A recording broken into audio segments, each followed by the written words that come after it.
I'd like to call to order this meeting of the Mercer County Board of Education. Roll call, Mr. Booth. Good evening. Amber Franceschi. Here. Amy Hart. Here. Billy Montgomery. Here. Cliff Pruitt. Here. And Randy Phillips. Here. We'd now like to have everyone stand for our Pledge of Allegiance. Back, KMS Student Council will lead us in our pledge.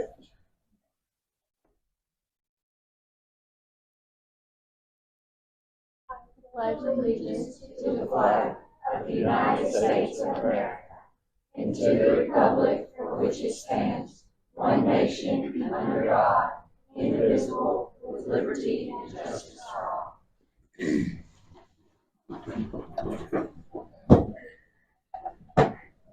May I please have a motion to approve the agenda? I'll make a motion. Mr. Pruitt with the motion. May I have a second? Second. Mr. Montgomery, second. All in favor? Now time for our recognitions. Mr. Boer.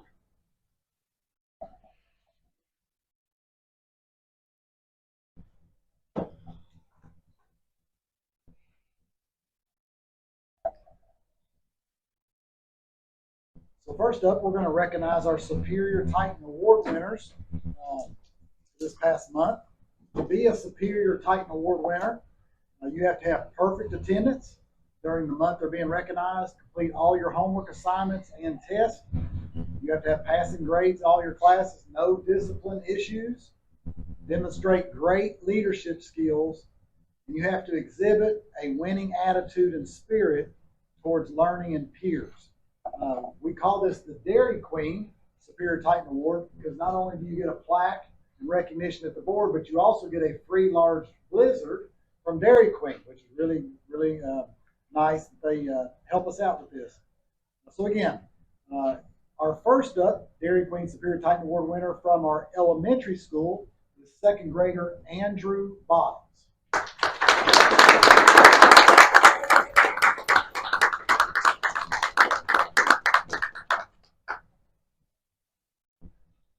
Your smile for the camera there.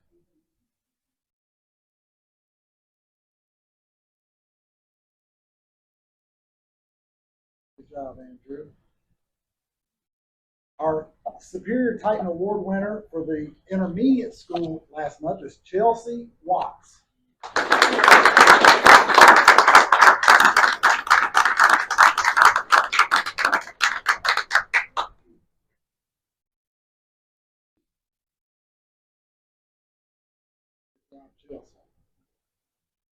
The Superior Titan Award winner for King Middle School is Caleb Reedy.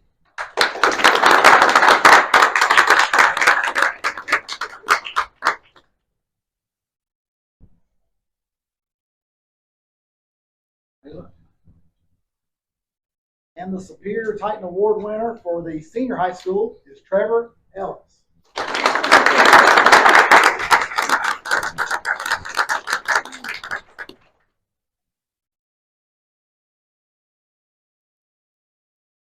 Stand up, Randy. Trevor's our tallest. He's a pretty good. Congratulations, those four. I know your parents, grandparents, and all of us are board are proud of each and every one of them. Great job. A couple other recognitions here. We had our intermediate school, the academic team, quick recall and written assessment,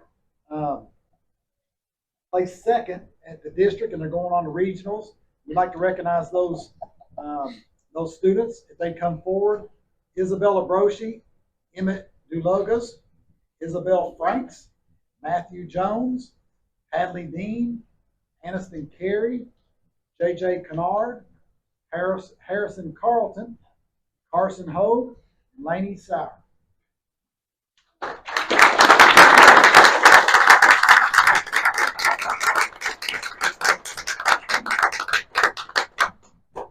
Regionals is next week, correct? Saturday. Saturday.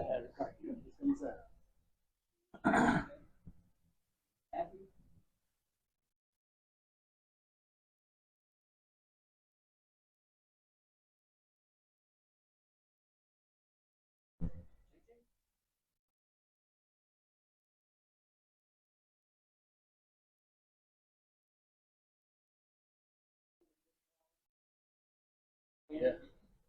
Slide down. Yeah.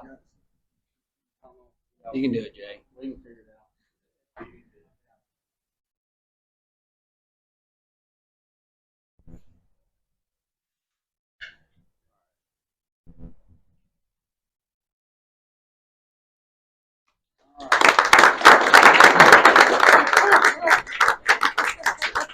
We want to wish them the best of luck Saturday in the regionals, and then future problem solving.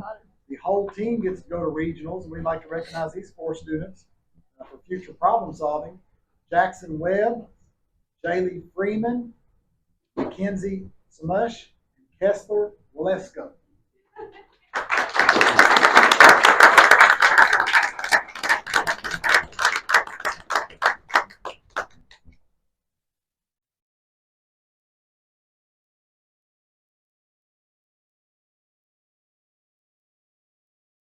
Wish you all the best of luck in regionals. Good job.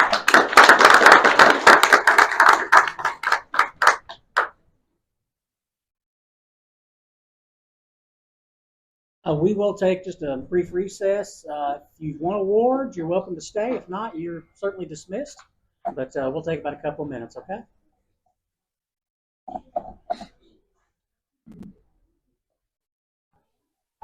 Okay, we will go ahead and resume with our board meeting. We have no public participation, so we will move on to our reports. And first up will be our King Middle School Principal's Report. I do want to say thank you to everyone at King Middle School for having us over here tonight. We love the hospitality and the setup and everything, so really appreciate the host and all having us.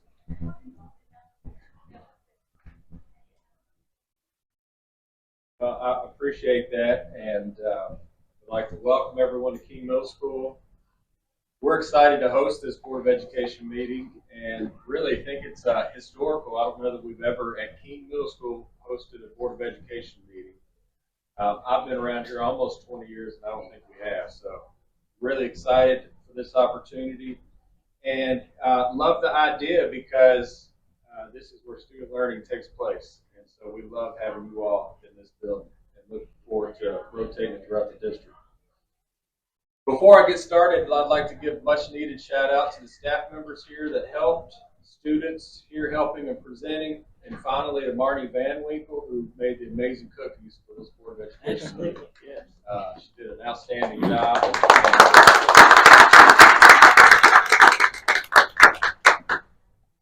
Furthermore, I'd like to thank our Board of Education members and Superintendent Boer for leading the way in helping combat the recruitment and retention issues facing the Commonwealth of Kentucky with having the highest teacher salaries in the area and being open to competing for the best and brightest talent around.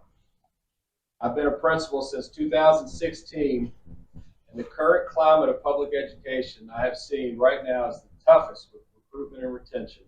And I want to say thank you all for doing what is best for kids and making Mercer County Schools one of the top places in the state of Kentucky. I don't want to speak very long today. We have a couple presentations, but instructionally speaking, just calculated last week that we've done over 1,000 classroom visits since the beginning of the school year, where we're looking for instructional best practices, and that's a district focus of ours. And that includes the 3 administrators and 2 instructional coaches. What these best practices do is leverage student learning and a compounding effect and make us better as a school. Last year we moved out of TSI status for special education students and achieved partial green status with our separate academic index for science, social studies, and writing. Our school goal this year is to be complete green status. We're on our way of making that a reality. Like I said before, being a principal in 2024 is much different than it was when I started in 2016. Not discussing the crazy job market of public ed right now, the area I want to focus on is the amount of social emotional learning supports many of our students require.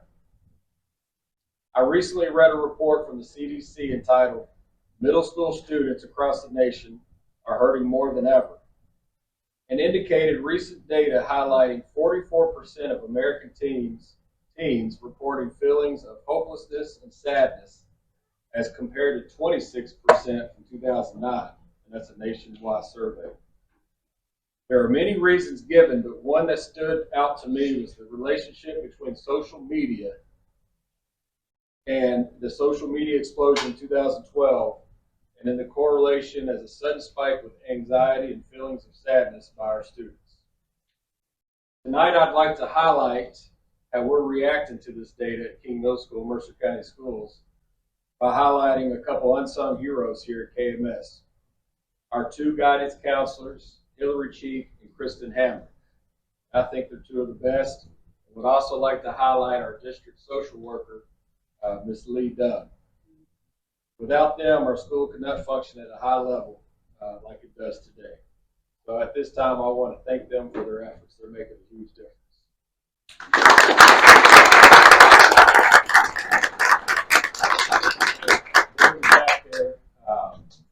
They're here in attendance.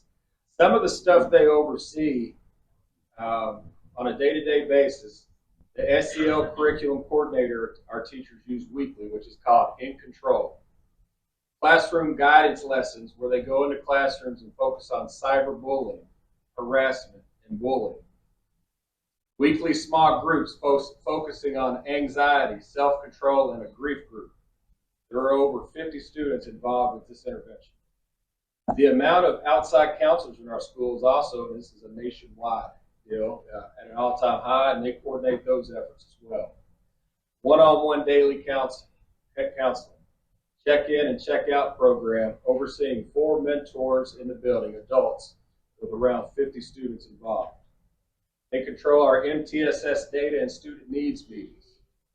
They work with Ms. Hazlett and work with our monthly truancy meetings focusing on attendance, health and academic matters. They help with academic reporting, with progress reports, campus scheduling, report cards. And they're an open line of communication with parents, staff, and community resources. They help with transition needs between MCIS and the high school, and they're the first line of defense when our school encounters a loss. I could go on and on and on about the impact of our school counselors and how that role shifted a little bit over the years. But I also think we have the best school counselors in the area of the state of Kentucky at every school, and really appreciate everything that they're doing every day. Now I'd like to move into a couple recent events we had at KMS. We had, and I'm super proud of both of these. We did a reality store with our 8th grade students, and we took on the American Heart Association's challenge called the Finn's Mission. So I'm going to invite Miss Macy Shirley up here right now, 8th grade student, to talk just briefly about our reality store that we had in February. And we played a slideshow between 5 and 5:30 that highlighted that earlier. But at this time, if I could have Miss Shirley come up and talk just a little bit about the reality store.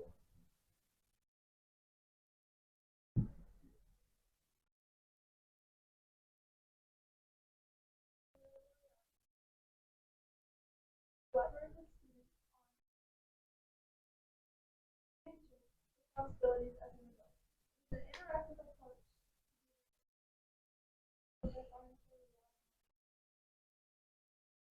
I have a job that must rotate around all the community.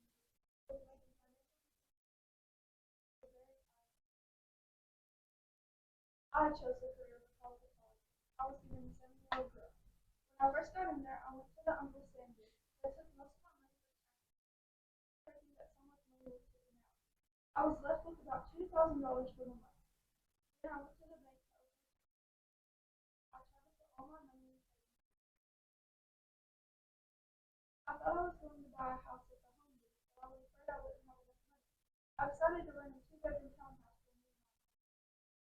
I bought a dog at the pet booth and put on a home. Something I thought was if I was to that booth, but it probably cost more than half of my monthly. At the lottery booth, I drew a card saying I had $1,000, but I didn't even have a TV. I ended up going to buy one because if I have to pay for Netflix,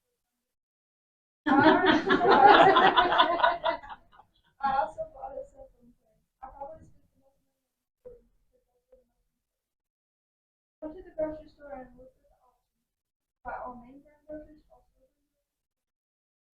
bought a mixture of name brand and store brand.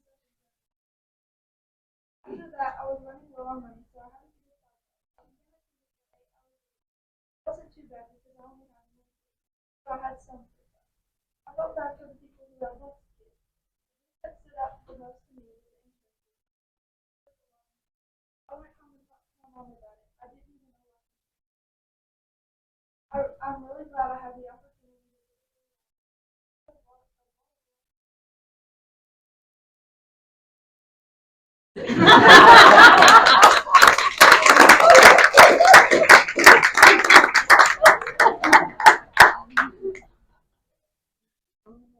Yeah, right. That's right. She's smart. What you call reality right That was awesome. That's tough. We also did a few weeks ago, actually in February, we did February is Heart Month with the American Heart Association. And we did what's called Finn's Mission. We have a 1-minute video we want to show explaining the significance of Never know when it's going to be your opportunity to step in and save a life. CPR and AEDs. This is why I'm still here in front of you today. My name is Demar Hamlin. I play for the Buffalo Bills, and I play safety. I want to take my situation and be able to help others. Pneumonia, of course, is the leading cause of death in youth athletes. I'm taking a step in to make a change. Getting more people CPR certified. It connects with the American Heart Association's mission. The mission of the Nation of Lifesavers is simple. When an incident breaks out and someone needs CPR, people can be well equipped to be able to save a life. We're taking a nation of bystanders and turning them to a nation of lifesavers. I've always been about the community. I've always been about making tomorrow better for the youth. We're saving lives across the world. Someone who can save a life, that's a superpower if you ask me. Good evening. My name is Ashley McElfresh. I am the Youth Service Center Coordinator here at King Middle School. We want to welcome you. Thank you for your hard work and dedication to Mercer County Schools.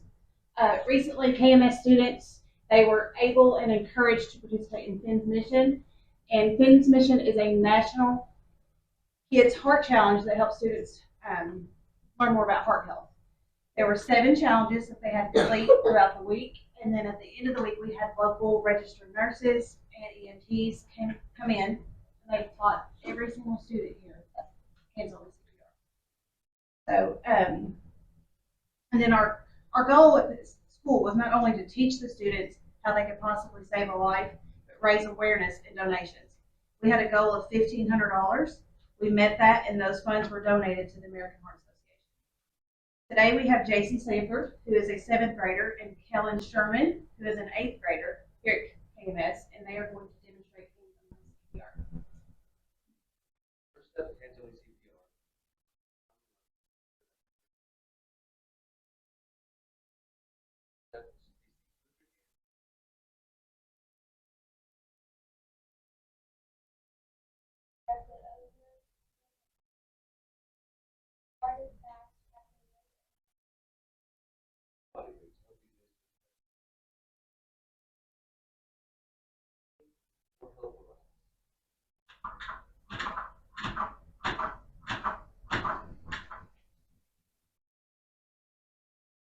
We had 610 kids learn how to do hands-on CPR. We had a partnership with People in Dow.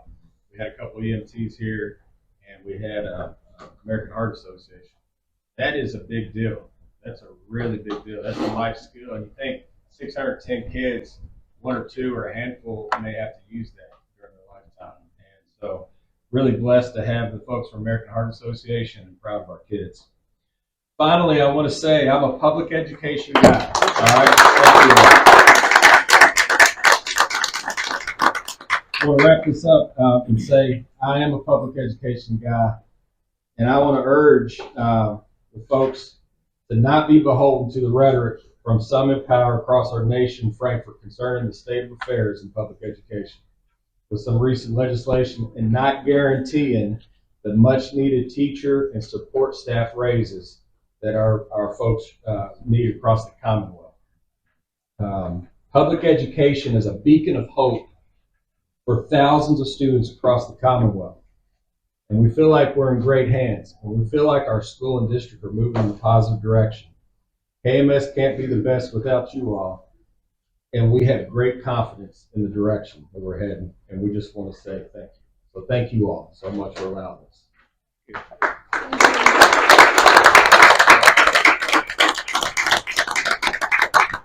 Thank you very much, Mr. Bryant, for a fantastic report.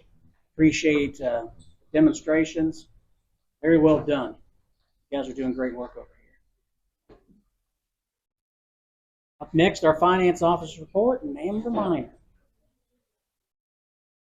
Good evening. Okay, your attachments have all the details, but I'm just going to hit on it briefly. Our ending general fund cash balance in February was $9.9 million as opposed to $8.5 million last year at the same time. Our overall revenue was up 2% compared to the prior year, and receipts in the year were 2% lower as opposed to the prior year at the same time. We did receive some tax revenue that came in this month that last year came in February. That sometimes happens, it just depends. The district has received 78.7% of the revenue budgeted for the year at 66.7% for the year.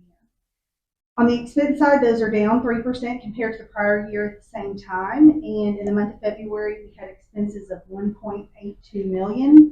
The district has expended or encumbered 55.6% of the expenses budgeted for the year. Any questions? Thank you. Good report. Thank you, Amber. Up next, our attendance enrollment report, Esther Hazlett.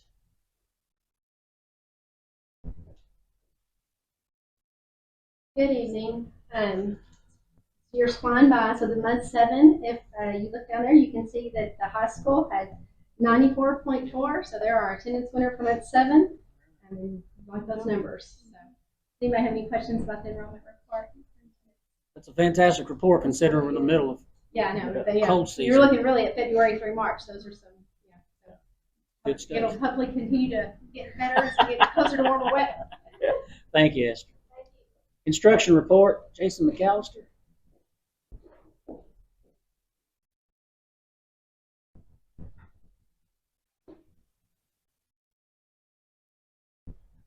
Hello, everybody. Hello, sir. We have an attachment here that you may have seen. I wanted to really just give an announcement. We, back in November and December, we started working on some initiatives for, what we felt like were the next chapter that we were going to move in as far as some of our academic things. And we talked about, finalizing our portrait of a learner things, which we talked about last month, and you all got a chance to see. The other things that we talked about were how they impact, arts in our district, and then writing and reading. So this month, I'm happy to tell you we got a crew together from our district. We had a committee together to work on this, kind of a task force. What we wanted to do was basically create something here in Mercer County that we could have and host and repeat each year to showcase arts across our district in one comprehensive effort. So that was our goal when we started that. And I talked to a few people about that at the beginning of the year. And Mr. Boone and I got some people together and really got a lot of feedback from the teachers and the people that are working in these areas around our district. And we had a really good team. They gave us a lot of good feedback and stuff like that. So what you're seeing here is kind of our first product that come from this. So this will be our ad that will go out tomorrow. And it is basically saying that the last month of school, we are going to make Arts Month in Mercer County. So we did it this way because a lot of schools and a lot of programs have culminating art activities at the end of the year, and they wrap things up with a lot of art awards and things at that time of year. So we're trying to put together one calendar across the district that would highlight all those things that we could publish so that people can come out and the community can come out and know when these things are happening across our district and support them. And that's one thing that we really wanted to do. So we have this. We'll go out and then we'll go out on social media. We'll do some social media things highlighting certain kids and programs up until the art month is happening. And then next month at the board meeting, we are hoping to have a list of kids that we are actually going to be able to recognize at the district level with your all's help, and for high achievement in arts. You know, and that's one of the things, again, that we just wanted to put something in that we could replicate each year, where when we have these kids, no matter what building they're in, because I was a high school teacher, but I was an elementary principal, recognizing arts at those levels, very different. And so we wanted to have one kind of sustained effort and month we could have in there, where if we have a kid, whether they're in first grade or they're in 11th grade, and they are exceptional in these areas, then we have something that you know, where we can really recognize them. And so, so again, we're really excited. This is the first month that this is the first time that obviously that we're going to do it. We're hoping it's something that we can just improve and do each year. But next month we will have some kids show up to be recognized from each school that they are, you know, they're going through the process now of trying to determine how we're going to recognize those kids. And so we're excited about that. And so next month board meeting will kind of kick off that month. We'll have events for the whole month, and then the last board meeting there during the school year in May, we'll have like a wrap up highlight video from Arts Month, and we'll have some things to close it out. So just wanted to announce that and let you all know. So you'll see a lot of things coming out here over the next few weeks. Fantastic. Yeah. Okay. Thank you. Thank you, Jason. Personnel report was sent to everybody for their review.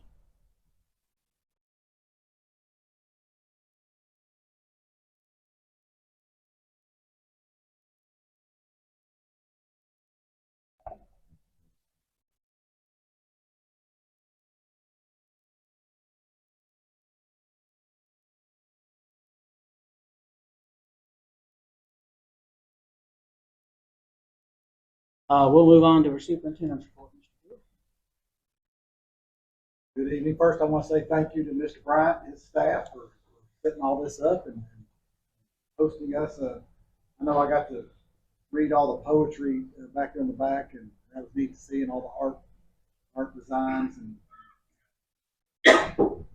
clay pottery that they had back there. And cookies were really good, and the punch, and so we appreciate that. You set the bar high Yeah. for other principals. Yeah, set it high. It was interesting to hear because I got a chance to attend both the reality store and the CPR, and it's always interesting to see those students walk around. I'm like, well, are you broke yet? Are you a millionaire? What? And I didn't realize how expensive life is. You know, it's almost like that first wake-up call, like, oh, everybody's not millionaires. The reality store is really something that's a real educational tool for all of our students. They can see how expensive the world is. And then, of course, CPR, we know how important that is. And they also find out how long, they think a minute isn't real long pumping that chest, but you should see the sweat break out on all the kids. And like, that's hard, you know, to do a minute or two. So thank you to Mr. Bryant again and his staff and KMS for hosting the board meeting this month. In academics, it was really neat last week. We took the juniors and seniors on Thursday and Friday to Azuka Japanese Steakhouse Hibachi, and also ordered sushi for them, fed them all. So all the juniors and seniors were able to go.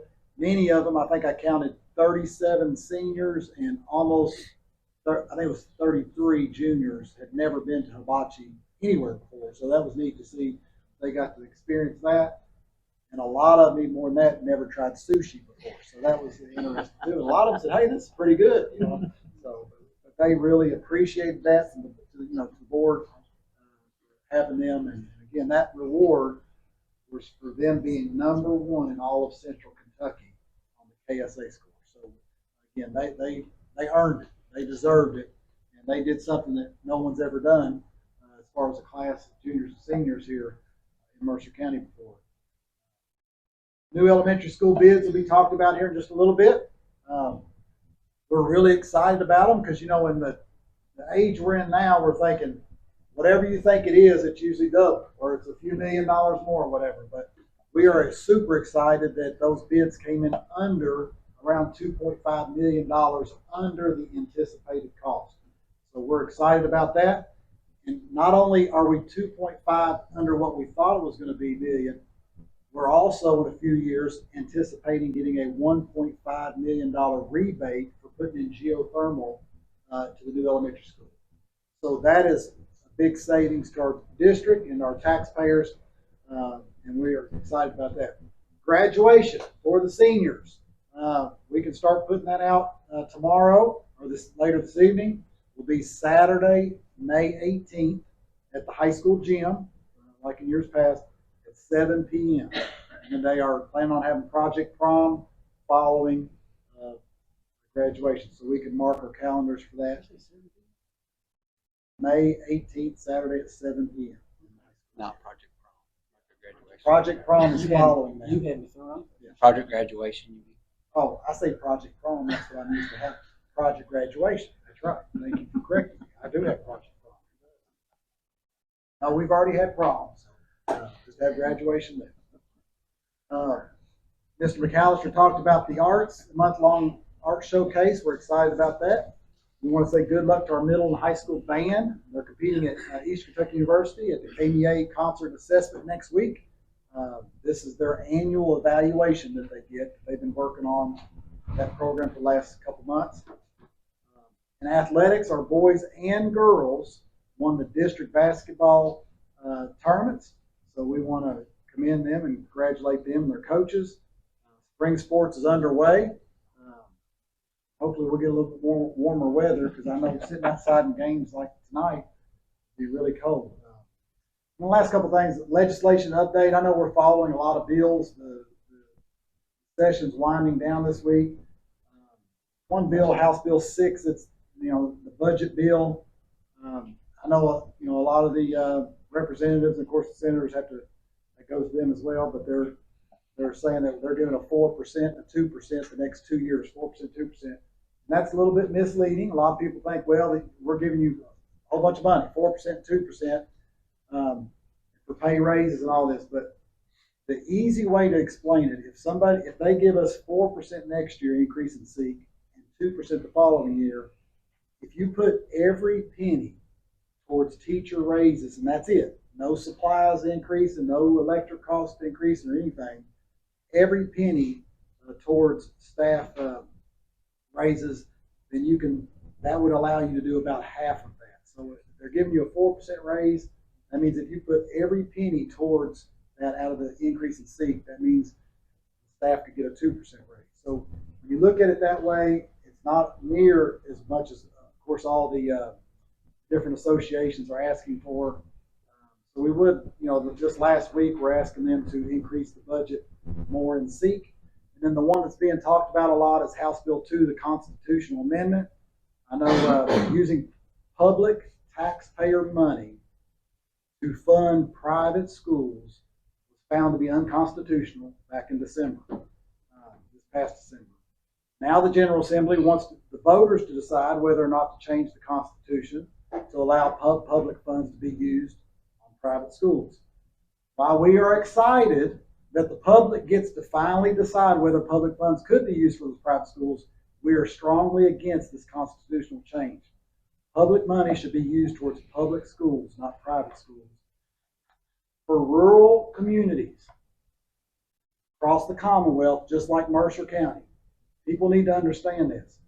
For rural communities across the Commonwealth, like ours, this constitutional change would funnel our public school money from our community and place it in the private schools that are mainly located in Jefferson County, Fayette County, and Northern Kentucky. That's where most of our public schools are. We are going to take the money from Mercer County and funnel it to those three areas where most of the private schools are in the state of Kentucky.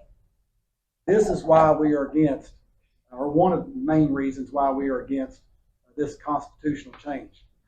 The only way we would be able to sustain by doing it, if that passes, the only way we would be able to sustain what we have financially if this bill passes in November would be to place the burden on the local taxpayers. That's the only way. So we're against this constitutional change. I know it's a national push for one party to take taxpayer money and give it to private entities. But again, we are against that. Every rural community across the state should be against this because it's going to take money from their communities. Then lastly, our April board meeting, because of a conflict that we have on what the scheduled date was, the 16th, will be moved to Tuesday, April 23rd. So it'll be the fourth Tuesday instead of the third Tuesday. And we'll again do it at 5:30. It'll be back at central office for the month of April. But it will be moved, and it'll be a special call because we're moving it off the normal date of the third Tuesday of the month. So the April board meeting again will be Tuesday, April 23rd. It'll be a special call at 5:30. Just a comment. He's talking about this House Bill 2. I saw today was already pushing on Facebook and different places from legislators and everything about this bill. And the thing that bothers me or worries me about it is the way that it is worded, the way it's going to be worded on the ballot. And it makes it sound like a good thing when people go to reading it that are not educated about what is actually going on there. They go looking at it, but they're going to think, well, this is something that we need to get behind. And I'm afraid that we're going to be getting a lot of voting from people that really don't know what's going on there. So we need to. And that's exactly right. And legislators, you're going to hear those that want the Constitution changed are going to sell it like it's parent choice. Don't you want to have parent choice? We already have parent choice with House Bill 563. You can go to any public school system you want to, wherever you live in the state of Kentucky. We have parent choice. What we're against is using public funds for private schools. And a lot of people say, well, private schools, that lines up with my religion. There's not just one religious, let's say, private school in the state of Kentucky. There's all types of religions. And some people are saying, well, if I'm this particular religion, I don't want my taxpayer money going to a different religion. So there's that. And I've heard some legislators say, I'm going to vote yes to put it on the November ballot, but I'm voting no once it gets there. So there was a lot of opposition even to get it on the November ballot in the General Assembly. So a lot of them are saying, yeah, we want public, and yeah, we're for that too. We want the voters to choose. But at the end of the day, when it gets on the ballot in November, it comes time to vote.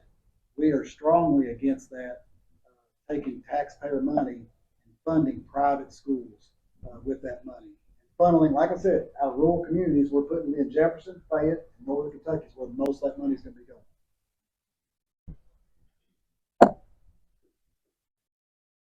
Good report.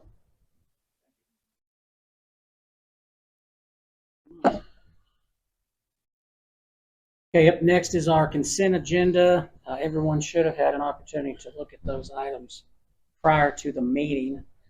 Does anyone have any questions or discussions about any of the items on the consent agenda? So for the facilities request for AJ, do we know what kind of movie this is? Like, is it going to put us in a bad light or anything? Well, I made a request for Charles.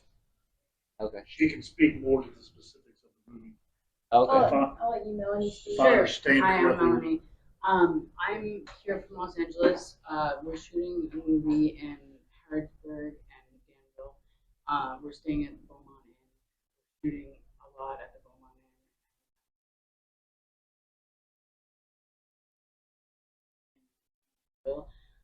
Inn. There's, I think, is it 1 or 2 days? That 1 day. 1 day for the facilities. The movie is about a school teacher who lives in a small town, and that the facilities would just be for like the kids on the field at yeah, we've started shooting. We're in day 2 right now. We're having a great time. Shannon Susselman is the lead actress. She's really excited. Jake part of the movie, and Charlie has been our locations manager and local representative, and we have a lot of great Danville and working with us, and yeah, we love your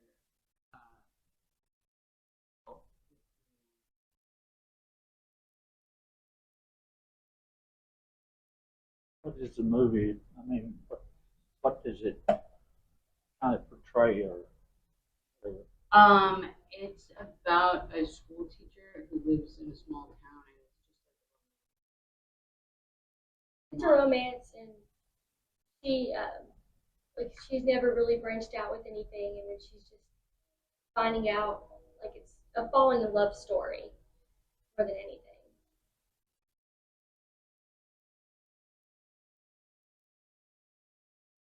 Not correct, A&J is backup. Yes, we're meeting with Danville's Board of Education to see if we can get their bill, because we will be filming in Danville after this week. But we were trying to get this approved too, just in case. because with their school board meeting. Thursday, I think.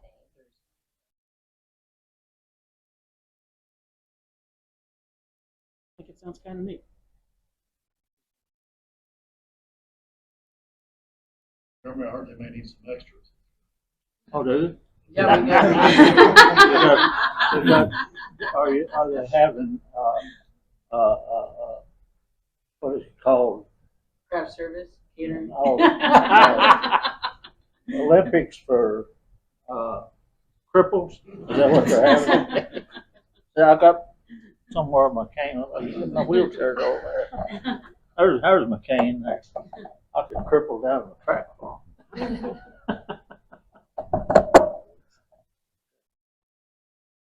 Any other questions on consent agenda items? Discussion. You ready for a motion? Oh, if no one has any questions, I will put out a motion to accept the consent agenda. I'll make a motion. Okay, Ms. Francesca makes a motion. Can I have a second?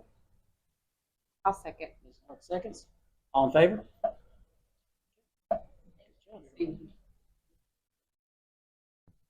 Okay, next we'll have action items for discussion. And that will be our calendar dates. And Esther, Thank you. thank you. Good luck. Thank you. We are here tonight to set the end of the school calendar for the 23-24 year. Say we're wrapping this year up. So we were out of school the 16th and the 17th of January and the 19th of January, canceled for weather. We are going to ask that the 16th of May be a makeup day for students. The 17th day would be an early release makeup day for students, which is the Friday. And the high school has said graduation would be that Saturday. And then staff would have a makeup work day on the 20th, and then our closing day would be the 21st. Questions? Now, can I have a motion for approval? I'll make it. Mr. Montgomery makes a motion. Can I have a second, please? Second. Ms. Franceschi, second. All in favor? Thank you. Building Construction Fund Bank Account, Amber.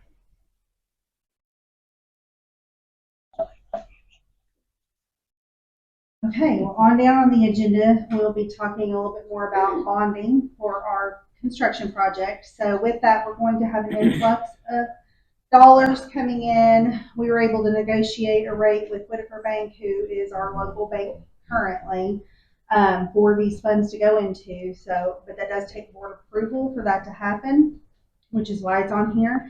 And it is a better rate than what we have in our just regular account right now. So it is the federal funds high rate minus 50 basis points. So for example, on here, the current rate is 5.5%, meaning that we would receive 5% interest on those funds at the current time, and that would be adjusted monthly according to what that federal funds high rate is. The positives to this is it's directly linked to our other bank accounts. We're able to transfer funds from this account into our main checking account when we are paying invoices and that type of thing. So we'll get our bond funding on July 1st-ish. No, it will actually probably be the beginning of May. Okay. And so it will go in. Then when will be our first big payment be due? Well, that depends on the construction timeline Maybe and, David would know. and paying timeline. It'd be 11/1, it's be next fiscal year. Yeah. First big payment would be 11/1 or 12/1. Well, we were also doing some, that's paying the bond payment itself. We, out of the actual account paying for like the direct purchase orders and that kind of thing for construction will be based on the timelines of the construction project. So I'll be sitting down here in the next couple of weeks with our construction manager talking about those timelines and what that looks like and all that kind of stuff. So it just kind of depends. It's typically a percentage of the work that is completed when it comes down to services from the architects and their construction manager, and then as invoices are due from Like net 120? It depends. I've seen ones that say net 30, but then we didn't receive them until after the 30 days because of the way that it has to filter through our processes and that kind of thing. So, and those vendors are typically when they bid with us, they are aware of those constraints and the way that we pay bills. So this would enable us to have a second bank account that we are drawing better interest on. Yes, right now our current bank account is minus 200 basis points. And so, and then it also has $1 million contingency that we have to set aside out of our current bank balance that does not draw that same interest. So this one would, definitely give us a higher interest rate. So you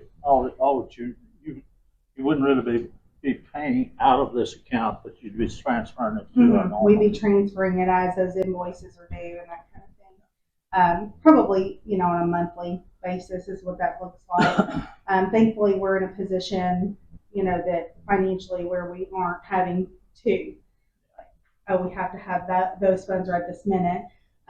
We've talked about it, any kind of payments we've made so far for any kind of services for this project so far have come basically out of the construction fund, but it's putting it in the negative, so we're floating it with cash we have otherwise currently.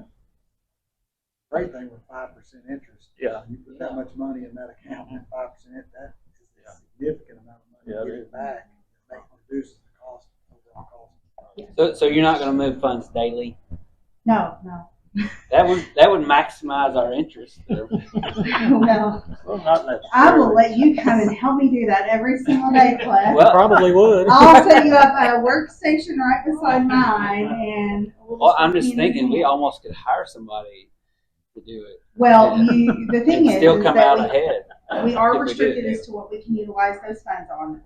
We're gaining an interest. We can't just utilize them. It doesn't go into the general fund or anything like that. It actually helps with the bonding. It's actually, any excess that we have at the end of the entire project, and I'm saying excess because I'm hopeful, is able to be used potentially towards other building and construction projects that we may have in the future.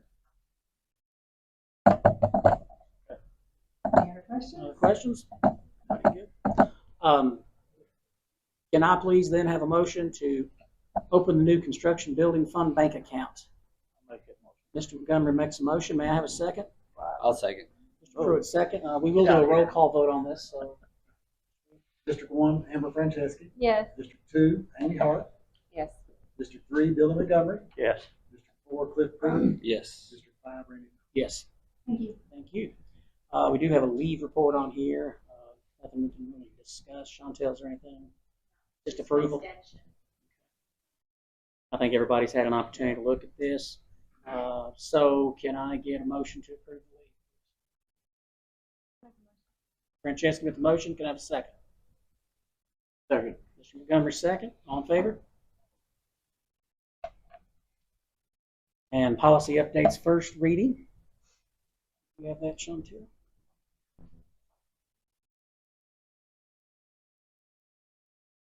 Good evening. I hope you all have had a chance to review the first reading of the policy updates.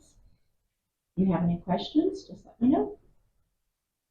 And again, this is just a first reading. So. Yes. Do the second reading and vote next board meeting. And I'll just add to what she had put policies. This is just for an employee that does not fulfill their contract for a whole year. Let's say they worked half of the year. This prorates their sick and personal days. Instead of getting 10 sick days, if you work half of the year, prorates whatever time you work here. That's how many sick days you get. And we'll have second reading and vote next board Thank you. meeting. Thank you. Okay, next we have several items for roll call vote. So up first will be the amendment to the current health department agreement. Amber? So the attachment is actually our current agreement that we have with the health department, but we are wanting to add on to that, and we're just basically waiting for that amendment, the amended document from the health department at this time. But it's to add pre-employment physicals in the amount of $50 per employee to that contract. And then the drug testing itself is currently $40 per employee, so it'd be a total of $90 per employee. With some personnel changes and that kind of thing, we're looking for some other options there. Questions? If not, can I have a motion for approval? Make it motion. Mr. Montgomery with the motion. May I have a second, please? I'll second. Art second. Roll call. District 1, Amber Franceschi. Yes. District 2, Amy Hart. Yes. District 3, Billy Montgomery. Yes. District 4, Cliff Pruitt. Yes. District 5, Randy. Yes. Thank you. 9B will be Health Service Coordinator Registered Nurse Job Class. Be updated. And Chantel? Hello. Due to the recent staff changes, we've had to update this job description to your attached job description that you can see. We're just seeking approval for that. If we do post the position in the future, we'll need this job description. Right now we're looking at other options as far as contracting services or posting the position. So this is just as a plan A and a plan B. Amber's going to talk with you in just a minute about contract services. So this would just be through the end of the year for $3,200. And if it was posted, we would put it on the salary schedule under the classified stipend through the rest of the year. And then the second one is a contract for an interim RN that we will need in that interim time before hiring or contracting an employee for that job. And this contract, we might only need it for 1 day. We might need it for 2 weeks. We don't know. And as long as both parties agree, we can extend the contract if need be. First one's the backup plan, right? Yes. Backup plan in case. Questions? If not, can I have a motion for approval? Make a motion. Ms. Franceschi, the motion. Can I have a second? I'll second. Pruitt second. Roll call, sir. District 1, Amber Franceschi. Yes. District 2, Amy Hart. Yes. District 3, Billy Montgomery. Yes. District 4, Cliff Pruitt. Yes. District 5, Randy. Yes. Thank you. Thank you. Contract services for District Health Coordinator. This is the flip side. This is not for an employee, it's just for contract services. It's the same basic setup. Minimum payment for services would be $3,200 for the duration of the school year, with a minimum hourly rate of $40 per hour. And it really depends on the qualifications of the person and what their rate is and what we can agree to. There is a sample contract attached, and that's basically it. We just want to keep our options open to make sure that we can actually get what we need for the remainder of the year. What do the hours look like on them? Well, the position has to be available to our current school nurses for any kind of questions or anything that they may have as far as that goes during the week. this position will have to do a couple of hours of training with any of our staff that currently gives out medication to students or anything like that. So it's really variable. I mean, we're really hoping that it doesn't have to be a whole lot of hours, but we can't guarantee that. It just kind of depends on the needs at the time. It's not a full-time work. Right, I'm just wondering, No. I'm trying, the math isn't mathing. Well, $40 an hour, 3,200. so we have a district health coordinator stipend out there. And if you subtract off what we've already paid to an employee for that, you're left with a $3,200. So we would hate to tell someone, oh, come for $40 an hour and then get very minimal hours, because who really wants to do that for, right. that amount of money? Right. So we're saying we will at least, we're going to have them keep up with their hours. We'll pay them that, and then come the end of June or, beginning of June, whenever school lets out, we will kind of see what's left, and we're going to pay at least that minimum of $3,200 at that time. And that's really the remainder of the stipend. Okay. No problem. If no further questions, can I have a motion for approval? I make a motion. Hart makes a motion. May I have a second? Second. Mr. Pruitt, second. Roll call, sir. 1, Amber Franceschi. Yes. 2, Amy Hart. Yes. 3, Billy Montgomery. Yes. 4, Cliff Pruitt. Yes. 5, Randy. Yes. Surplus property bids. So we had a bid opening for 18 LED panels and some school buses that we had UL surplus. And we had one bid for one LED panel that came in at $125. We did set a minimum bid for those panels depending on how many they bid on. And so this was the minimum bid. So we would like approval to go ahead and allow that person to purchase it. We have opened these back up for bid, another bid opening, just because we feel like there were some things going against us. There's another school district that has like 17 buses that they've surplused and are selling. So ours doesn't, add up to that a whole lot. So we're hoping that we have a bigger turnout on April 11th at 2 p.m. at that bid opening. We still have 17 of those panels remaining. And then how many school buses? 3? Yeah, that's what was in my head, but I kept thinking there may have been more. So we have 3 school buses as well. So we're just needing approval to actually sell the LED panel to the person or the company. Questions? If no questions, can I have a motion for approval? I'll make a motion. Mr. Pruitt with the motion. Can I have a second, please? Second. Mr. Montgomery, second. District 1, Amber Franceschi. Yes. District 2, Amy Hart. Yes. 3, Billy Montgomery. Yes. 4, Cliff Pruitt. Yes. 5, Randy. Yes. That's the second offer of assistance. Yes. So I've already come to you for the first offer a little bit earlier. This second offer basically has to be board approved. It's in the amount of $20,760. The board matches that amount to put into the KETS Fund 2 grant project. And that's used for our technology expenses as far as, student workstations, if we have any of those, staff workstations. We could potentially use them to replace some LED panels if needed moving forward. It's really for any of those technology purposes in the district. So we already have the matching funds set aside in the budget because we do rely on these offers of assistance to help offset our costs. Questions? Can I have a motion for approval? Make a motion. Mr. Montgomery makes a motion. Can I have a second? Second. Franceschi, second. Roll call, sir. 1, Amber Franceschi. Yes. 2, Amy Hart. Yes. 3, Billy Montgomery. Yes. 4, Cliff Pruitt. Yes. 5, Randy. Yes. Thank you. Thank you, Amber. MCES special inspections.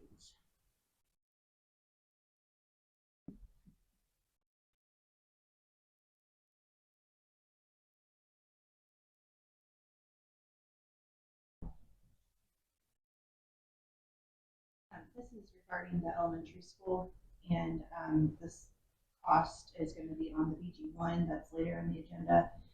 But Ross Torrent had sent out RFPs to 4 firms, and I think the summary is attached for you all to see.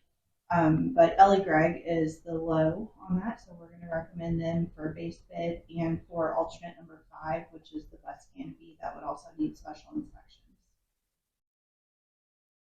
This is the same group that did the baseball softball. Yes. So it's like 1,000 hours. All right. Their amount is a not to exceed amount, and that's the 1,000 or 156,000. Okay. The 24 hours, that is the notice for them to come. So the contractor would tell them with 24 hours in advance that they need them to inspect something next day.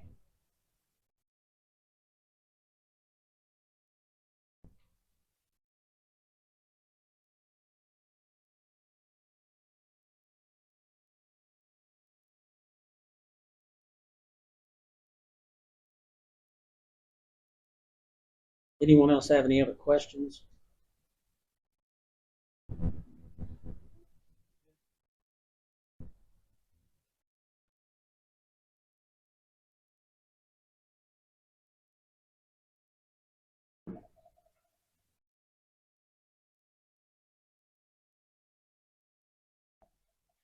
Okay, if no further questions, can I please have a motion for approval? Make it motion. Mr. Montgomery makes a motion. May I have a second, please? I'll second. Franceschi, second. Roll call, sir. District 1, Amber Franceschi. Yes. 2, Amy Hart. Yes. 3, Billy Montgomery. Yes. 4, Cliff Pruitt. Yes. 5, Randy. Yes. Construction contracts. I was hanging out with that. She was doing such a great job.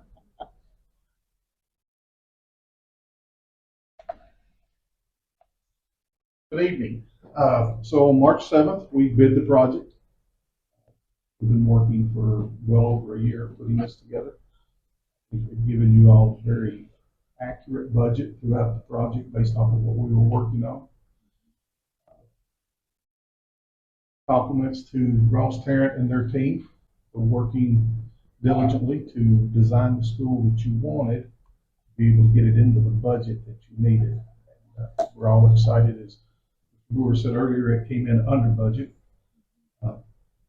We have received the bids. We've evaluated the bids along with Ross Tarrant's input, and we feel there's no reason to not recommend any of the low bidders that were bid on this project, along with the alternates that you all agreed to accept.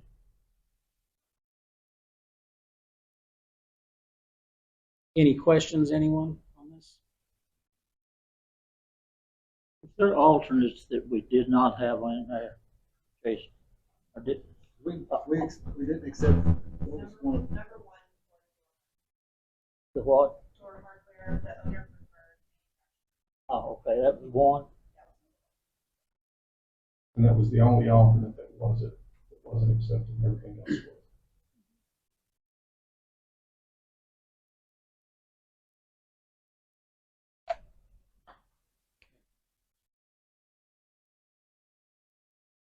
Any other questions?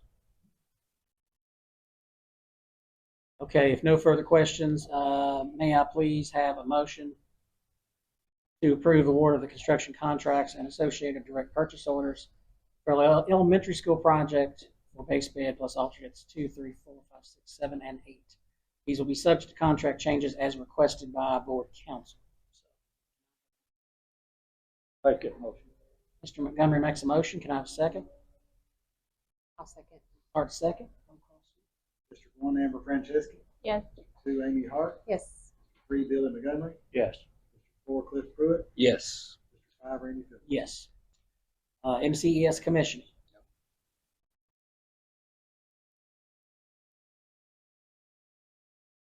So CMTA, that's our mechanical electrical plumbing consultant, they sent out RFPs, and the summary form for that will list the 3 prices that they received. They're all really close, but ZH commissioning is the lowest, and that's the one that we're recommending for commissioning.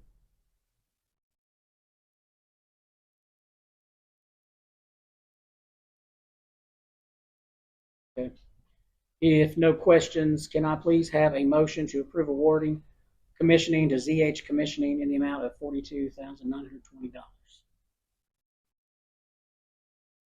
I'll make a motion. Ms. Hart makes a motion. Can I have a second? Second. Mr. Montgomery, second. Roll call, sir. District 1, Amber Franceschi. Yes. District 2, Amy Hart. Yes. 3, Billy Montgomery. Yes. District 4, Cliff Pruitt. Yes. District 5, Randy Phillips. Yes. Testing and balancing and building of air tightness test. So that was another RFP that CMTA had sent out, and the summary form, we'll have that there.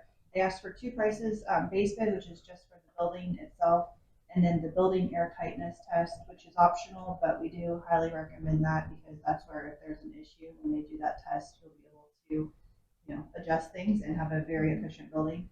So we are recommending the low bid in that case for both the base bid and the air tightness test to thermal balance. This one's not required, but it is highly recommended. The air because of the tightness efficiency, test, right? yeah, and that's where you really will see if there's something not performing well. So it's highly recommended. For what you're spending, yeah. Yeah, That's not that much. Yeah. Any questions? If not, can I have a motion to approve the award of testing and balancing and building air tightness to thermal balance? I'll make a motion. Mr. Pruitt with the motion. May I have a second, please? Second. Mr. Montgomery, second. Roll call, sir. Amber Franceschi. Yes. District 2, Amy Hart. Yes. 3, Billy Montgomery. Yes. District 4, Cliff Pruitt. Yes. District 5, Randy Phillips. Yes. And then now the revised BG1.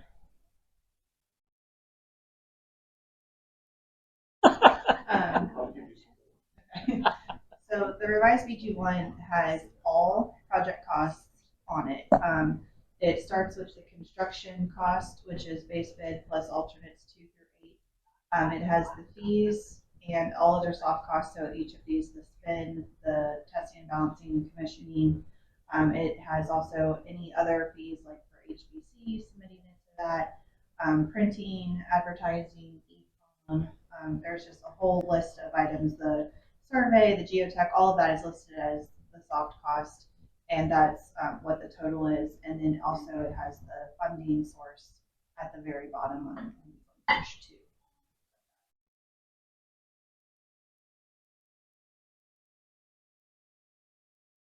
Again, that's about 2.5 million under what we thought was going to come in.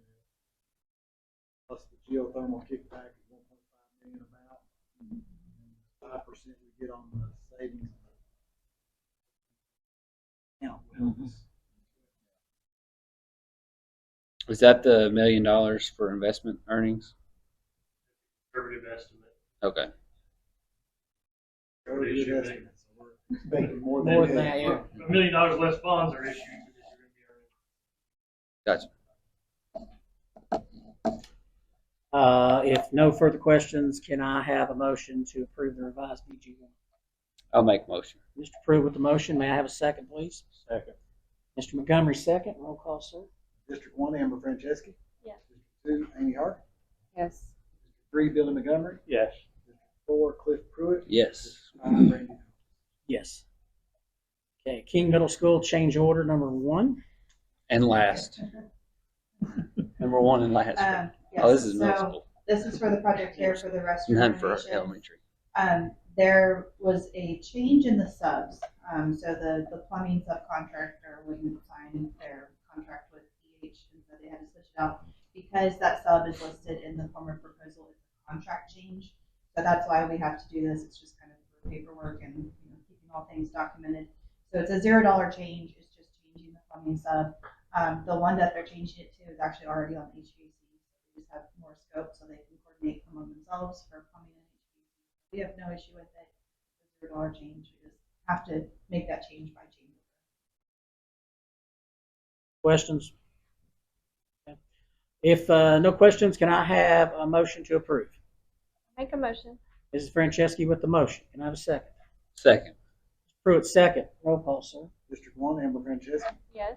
District 2, Amy Hart. Yes. District 3, Billy Montgomery. Yes. District 4, Cliff Pruitt. Yes. District 5, Randy Phillips. Yes. You're done. Good job. Thank you, Beth. Resolution authorizing Mercer County School District Finance Corporation to issue revenue bonds. So basically, here in just a moment, we will be taking a recess from the normal board meeting. Finance Corporation will have their meeting then, which still consists of the people sitting up here. And during that time, we'll have Lincoln with Ross and Claire and Associates actually come up here and kind of talk to you a little bit more about the bonding. On the resolution itself, it's actually $33,640,000. So that's actually something we will vote on as a finance corporation in just a few minutes, but the board has to authorize the finance corporation to actually sell those bonds. So that's what this one is. Questions? Okay, if none, can I please have a motion for approval? Make a motion. Mr. Montgomery makes a motion. Can I have a second? Second. Mr. Pruitt, second. Roll call, sir. District 1, Amber Franceschi. Yes. District 2, Amy Hart. 3, Billy Montgomery. Yes. District 4, Cliff Pruitt. Yes. District 5, Randy Phillips. Yes. Okay. Next, can I please have a motion to go into a recess period? Make a motion. Mrs. Franceschi with the motion, Mrs. Hart with the second. All in favor? Okay, so the agenda for this is actually in front of you on paper. So we will go ahead and let Mr. Barrel or Randy, either one if you all want to call it to order. I'll do that. Yeah. Okay, I'd like to call to order this meeting of the Mercer County School District Financial Corporation.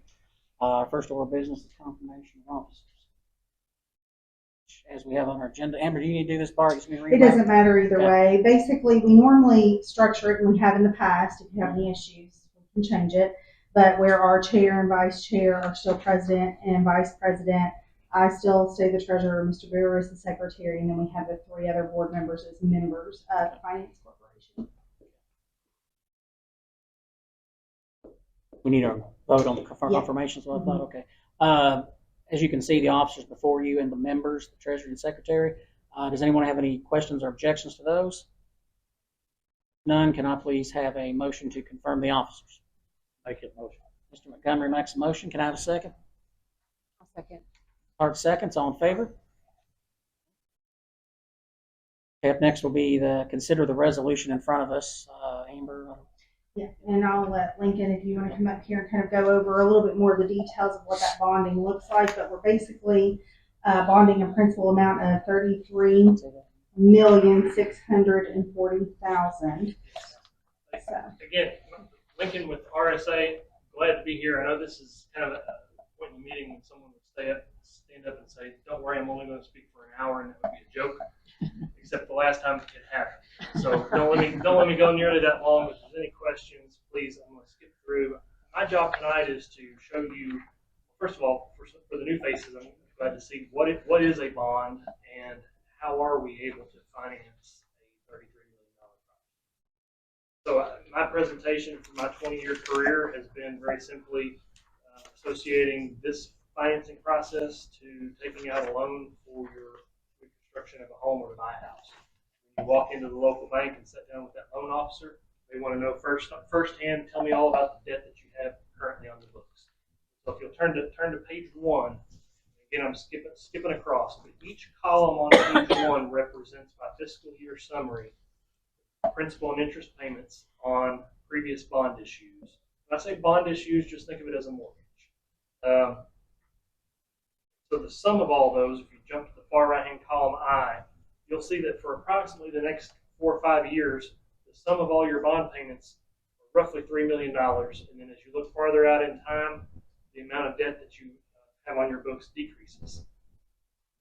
That's a little bit of a universal norm, and I've associated it with my own household and probably most of your all's. Your debt level is typically the greatest in the next few years. For example, my wife and I both have car payments, and until my car payment pays off, we've got 2. Once mine pays off, we've got 1. So, for the first few years, and with every school district, that's just normal, universal norm. Your heaviest debt in the first few years. And I'll show why that's important here in a second. So, very big numbers, just to account for what you already owe. How are we making those payments, let alone considering something new? So if you'll turn to page 2, we'll kind of brush through your revenue sources. The most familiar in column B is your local nickel, which is simply 5 cents for every $100 of assessed property value. Here in Mercer County, you guys have 3 of those. So columns B, C, and D each generate $849,935 per year. You'll notice I've got 20 columns, or 21 columns. Typically in the school finance world, you would be financing for somewhere between a 20 and a 25-year period. A 30-year, kind of like financing a vehicle, because you have that option to finance your truck for 15 years, pay a lot more interest. We'll try to finance it for 5. So, column E, capital outlay, is simply $100 multiplied by not your enrollment, but your average daily attendance. It's been the same formula for approximately about 30 years. Columns F, G, and H. I want to spend a little bit more time on that. F, G, and H is referred to as equalization. So it's part of the SEEK formula, and its goal is to level the playing field as it relates to facility funding for your students, so that each of your students are funded, again, for facilities on an equal playing field statewide. And so KDE every 2 years calculates the total assessed value of all taxable property in the state, find out what that 5 cent nickel revenue would be based on all the assessed value. Then they divide it by the total number of students in the state to get a per student threshold. And as we're here today, that number happens to be $508 per student. That's the threshold. To the extent that you cannot generate $508 from your local tax base,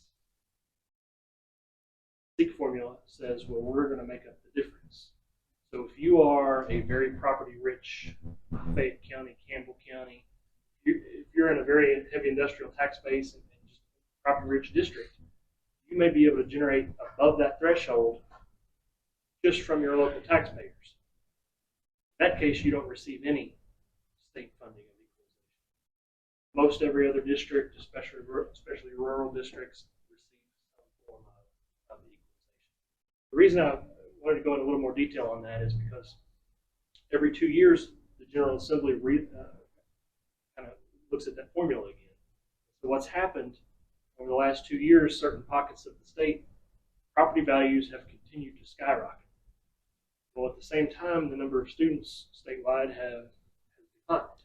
So with the General Assembly in session right now, KDE has kind of done the math and said, well, hey, to keep that level, to keep that playing field level,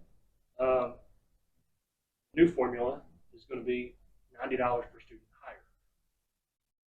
For the purpose of your revenues on page 2, I'm showing your revenues only as they are today. I'm not taking into consideration what's being considered in Frankfurt. Second, I'm going to share with you what has already shown up in the House budget, the Senate budget, and the governor's budget. So a pretty solid assurance that increase is coming. I'm going to skip over column I just for a second. Column J is the sum of all those revenue sources, your 3 nickels, your capital outlay, and the 3 equalizations. Columns M, N, and O, every 2 years you receive an offer of assistance from the School Facilities Construction Commission based on the amount of unmet need on your district facility plan. So we've got those revenue sources that we're using as well. As we're here today, go back to that concept of your debt that's on the books is the heaviest in those first few years.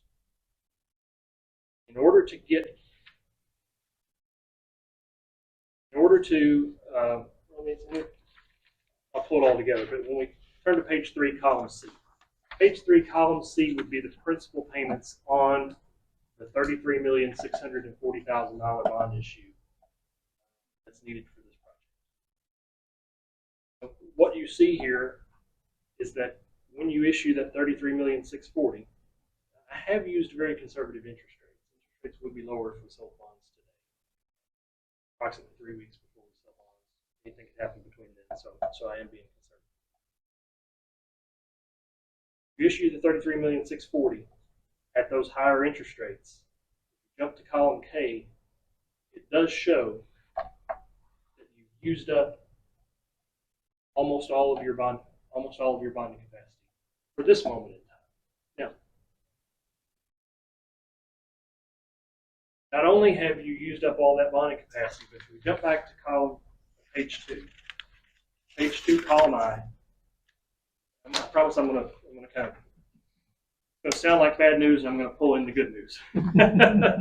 The page 2, column I, because of the heavier amount of debt that already exists in fiscal years 25, 26, and 27, in order for you to have enough revenue in those 3 years to support, yes, so look at that, yes, if the increase in equalization revenue that we anticipate coming and being law once General Assembly wraps up in a week and a half, we would need to plug those 3 years with $520,000. I hope interest rates are lower and that becomes $500,000. But what's more likely to happen? Again, this comes straight from Shay Ritter at KDE. KDE makes the calculations to send to the General Assembly to say, hey, new equalization formula needs to go up by $90. We've seen that in the House budget. We've seen it in the Senate budget. We've seen it in the governor's budget. And it's in statute and has been fully funded since 1998. Can't see why that $90 increase would not. So, calculator there with the math, but $90 times 2,400 students 3 times for your 3 equalizations would more than cover that $520,000. If we turn to page 4, on page 4 I have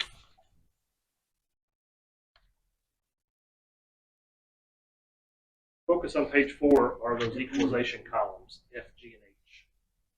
So I have, beginning in fiscal year 25, I've plugged in that $90 per student, very reasonably anticipated increase to show that the equalization jumps from 364 to 591. Each of your 3 equalizations. Column I, I've subtracted out that plug, if you will, that we used a second ago. What I've also done, column K shows current payments. I have taken current estimated payments on this $33,640,000. I've already plugged them in column K as if they're, for this scenario, plugged them in as if they're already on your books, column K.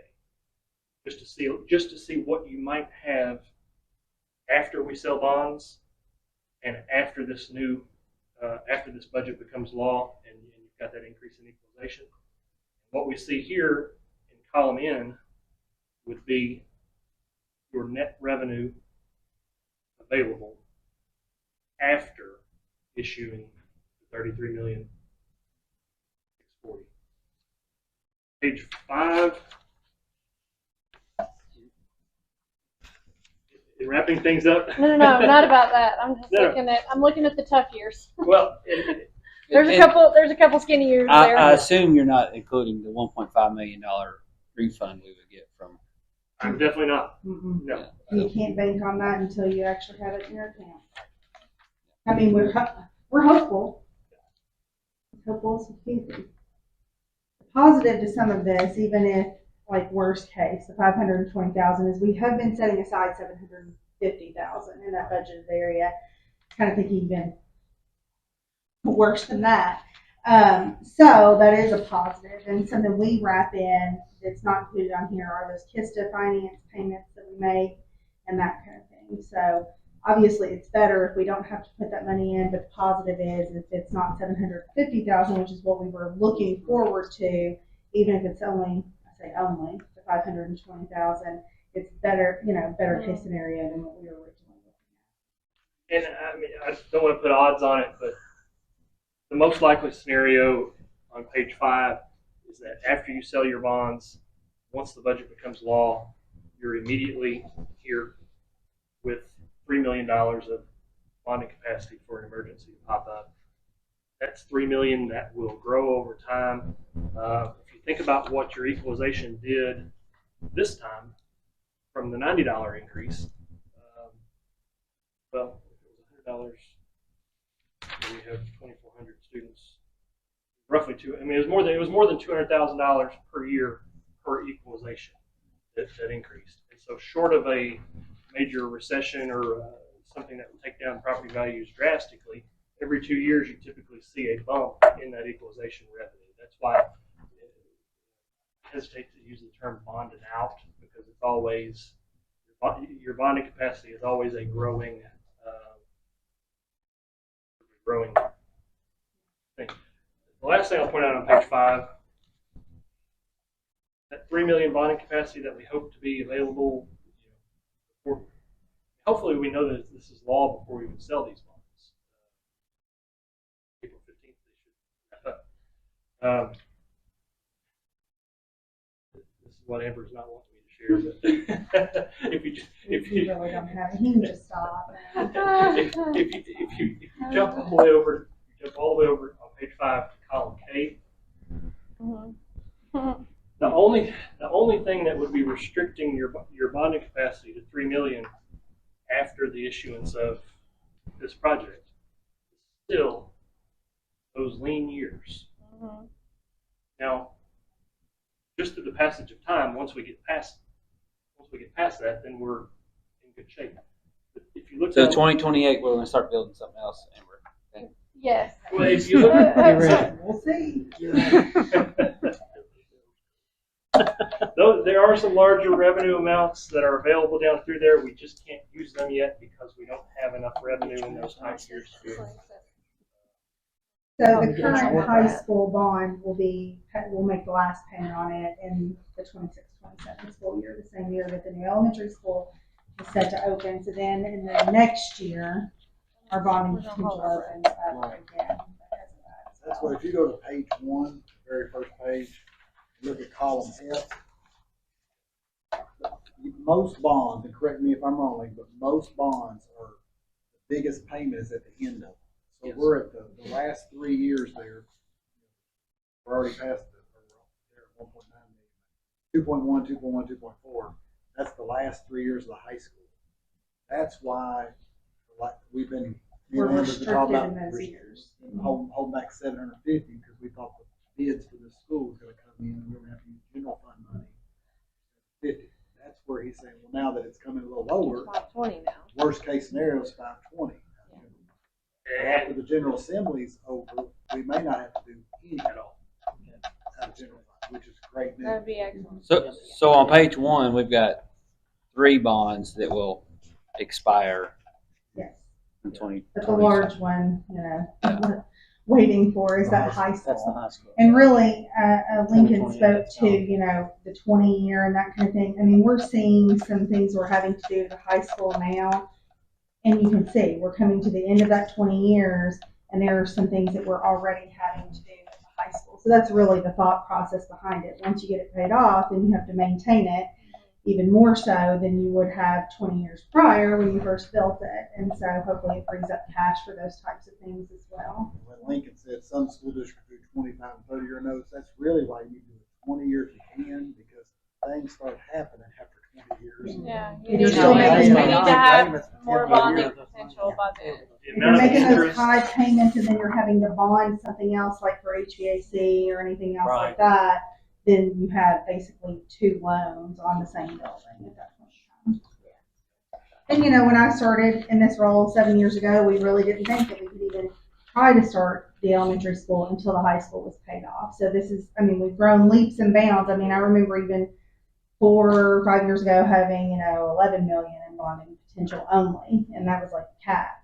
So we've increased that with a lot of hard work on our side and making sure that we're lining everything up to be able to do this a little bit earlier. At what point do they finalize the potential $90 increase or not? When does that? I mean, it's in all three budgets. The only thing that's left is conference committee, where the House and the Senate get together and hash things out. That should all be known within a week. That'll be next week and a half. Yes. Okay. Any questions? If anything comes up, Amber knows how to get a hold of me. Look forward to following up. I think the interest rates we've seen in bonds we've sold the last couple of weeks are somewhere between 4 and 4.2%. So I look forward to following up with some good results. Hopefully, have overestimated. I know. I'm shooting for it. I don't wish bad things on the economy, but it seems like it's bad things. Thank you all. Thank you. So at this point, we just need to approve this resolution. Yeah. That's in front So of you us. would approve the resolution at this point, just being able to enter into those bonds, and then Lincoln kind of takes it from there for us. This has changed to 33. It was already, I apologize, I left out the 600,000, so it's 33,640,000. Do we have any other questions? If not, can I please have a motion to take the resolution? Motion. Mr. Montgomery makes a motion. Can I have a second? Second. Franceschi, second. Roll call, sir. District 1, Amber Franceschi. Yes. District 2, Amy Hart. Yes.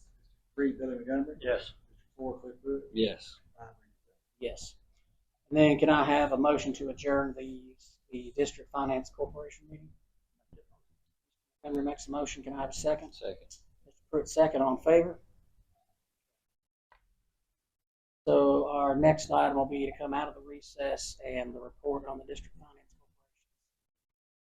Corporation. Well, congratulations for spending money. 33 million. First of all, let me get a motion first of all. Come out of recess. I apologize. I missed that. I'll make a motion. Part of the motion. Can I have a second? Second. Ms. Franceschi, second. All in favor? Now. Congratulations. I picked Amber out as the one that I'm going to really focus on. Hopefully bringing good news. Yes, thank you. Thank you. Yeah, both Ambers tend to go on that side most of the time. So, no, poor Lincoln, I appreciate everything he has done for us because I'm constantly emailing him, what if this, what if that, you know, and he takes it like a champ and answers all my questions, thankfully. He did a good job explaining too. Thank you. Yeah. Really. Thank you for all the information. Thank you, Lincoln. Thank you very much. See you later. So, yeah, so basically we will close on that bond sale and then the funds typically go into your account like 7 to 10 days later. So we're looking about the beginning of May for the funds to actually hit our account. Well, when I looked at you and you weren't, I wasn't twitching and you weren't sweating. You felt pretty good. No, I mean, I'm hopeful that we don't have to put any general fund money because we do have some things we're paying for outside of the scope of work, like computers, technology, telephones, cameras, furnishings, all of that stuff ourselves. And we do have some other funding sources, and we could even potentially utilize some of those, like the interest that's coming into that account to potentially pay for some of that as well. But again, I'm not going to bank on it. Lincoln and I both budget and show numbers conservatively because we kind of look at the worst case just to make sure. But all in all, good news. When's groundbreaking? So we'll leave from here. We will issue notice of awards, start getting the contractors on board, start the process, mobilize. So the April board meeting, we'll have a date that next week or the following week. We're gonna try to get some dirt moved and some big equipment, big machines. Well, we already got a big machine up there by the rock pile. Wrong contractor. We can use it. They left. Bailey will let you drive the bulldozer. There you go. Okay, if no further business, can I please have a motion for adjournment? Mr. Montgomery makes a motion. Can I have a second? I'll second. Mrs. Hart, second. All in favor? Thank you. Meeting adjourned. Thank you, King Middle. Thank you. Yes, thank you. Thank